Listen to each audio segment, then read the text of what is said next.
The Loop, that's called the Loop. Okay. Well, I sat there and I looked at this and I went, oh man, I have an idea. What if, by the way, I'm going to talk about millennials for a minute. When I turned 16, that day I was down getting my driver's license. You bet. Everybody did back in those days. Did you know that 70% of millennials don't even have a driver's license? The average age of a millennial getting a driver's license is in their 20s.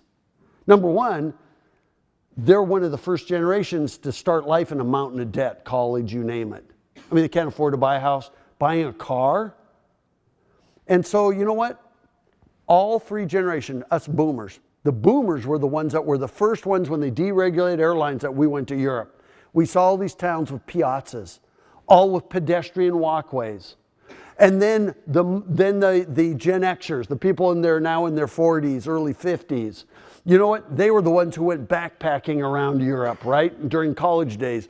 And the millennials, they want out of their cars and pedestrian experience. In America, we built our culture around the automobile. That is changing. Even in New York City, they have shut down 60 miles of lanes of traffic and turned them into pedestrian walkways. And it's no longer even the most congested city in America. So I thought, what if there's like 20 parking spaces there. What if you turn this into a plaza? So what you would do is you put in paver stones, right? Instead of asphalt, you just put paver stones in there. You turn them into plazas. And by the way, you could even put bollards at each end right here so that you could allow delivery vehicles until like 10:30 in the morning. See what I mean? So they can still have access. You still would have emergency access. But what if you made that all pedestrian? What if that was paver stones? What if you already got most of the street trees, but what if you finished and you put street trees on both sides? Right? And in the winter, you just light those up. Then what if you put those yellow things are Catalina umbrellas, like 10-foot umbrellas that you would have chairs and tables under? I mean, that doesn't mean some of these might be restaurants, some might change to restaurants, but what if you had all those tables and chairs? See those white squares? Those are like vendor booths. So what if we added a couple vendor booths and we added some more vendor booths? And so during kinds of events, you could do all these kinds of things. What if we even put a portable stage down there at that end, and then we could allow some more tables and chairs there? You could have little bands, concerts, or even just movies on the square. Wouldn't that be the coolest place ever? Just by doing that, you'd have people saying, I want to live here and have this great little pedestrian place. And by the way, if you ever have a merchant come and say, you take away the parking in front of my store, you're going to kill my business. Here's your response. Are you telling me your business isn't worth walking a block for? Give you another statistic. The average person that shops at Walmart parks 140 to 160 feet away from the front door. That's average. Yet they have no problem walking that 160 feet into the store and all the way to the back, which is further than the back of this room, to buy a DVD or a Blu-ray. They just walked 2 blocks. This is the future. I mean, you do that, it'd be pretty cool. I just think that would be a really awesome, cool little district. And over time, I'd like to see, I think there might be an insurance agency. I can't remember what all was in there. I thought, wouldn't there be, over time, there might be little restaurants, boutiques, you know. It's just a cool little place. And it's just, I just think it's worth the walk then. You know, I mean, over here, it's Just Pause. Is this still in business? No, okay. I didn't think so. It looked like it's been. But even that, I thought, even if that was a cool little restaurant, can you imagine if you created a little plaza out there, you fill it full of tables and chairs, and you had a little restaurant in there? What a cool little hangout place, a little bar. You put the rope lights, you know what I mean? You ever seen those, the rope outdoor lights out there? You have these kind of opportunities that are already here. Put a little stage at one end. And you know what you do is like on that street, I showed you where vendor booths are. But you know what? You can buy these things at Amazon for like $495. So you get a bank to sponsor 3 big chess sets and you put them in your little plaza area. I mean, you might have checkers. You might buy Jenga sets. You know, Jenga's the blocks you pull out. These are like 4 feet tall. They're $80. All you have to do is in this space is activate it. Chess, checkers, Jenga.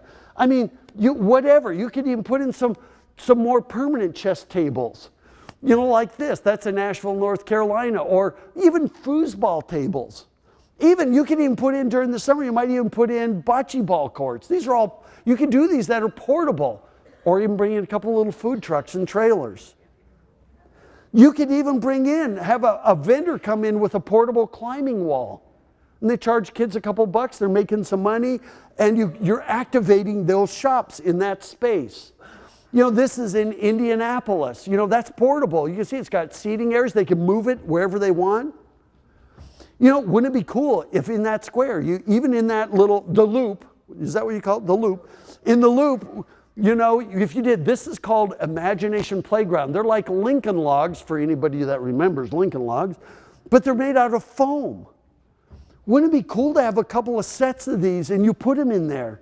So you know what you could do is every month it could change. In the winter, in Canmore, Alberta, you know what they do in the winter if they don't have snow? They blow snow into their street and they have people actually cross-country ski on it. Not a whole lot of cross-country skis in the loop, but isn't this cool? And at the end of the day, you see these, they put them in these bins. Or you can get these sets like this where these just close right up. Can you imagine? I mean, we've even been in towns, for you, I even thought, could a brand be healthy living? Because you have all these sports facilities, you have all the trails, you got the river, you know, and I even thought, this is in Canmore, Alberta, they did an outdoor fitness park in the middle of winter. They're all wearing ski gear and they're out there using these year round. You're close to Lake Geneva and all that, right? They got skiing. And so I thought, man, you could do something like that. But these are things that you could change. You know, this is in Long Beach. They took 6 parking spaces. They said, okay, we're going to move the parking back. They painted everything yellow and brown. Then they added yellow tables and chairs and umbrellas. And they brought in food trucks. And at lunch, they might have a speaker or a comedy act or somebody. And they did it just temporarily. It never reopened. People said, no, we're fine losing the parking.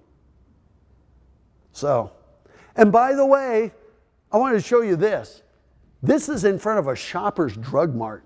Now, what do you think Shoppers Drug, and a bank, Shoppers Drug Mart and a bank, and there are some other shops in there. You see a kind of sign, there are some other shops back in here. Now, what if I was to say, we want you to lose all of that parking? You think they'd be upset? Yeah. Darn straight they were. But you know what? They tried it. And that's it in the summer. During the winter, that's an ice skating rink, and it never, ever reopened back up for parking. Because it was unfounded. Their worries about you take away the parking and kill my business was unfounded. It was worth walking a block for. It's the same with you.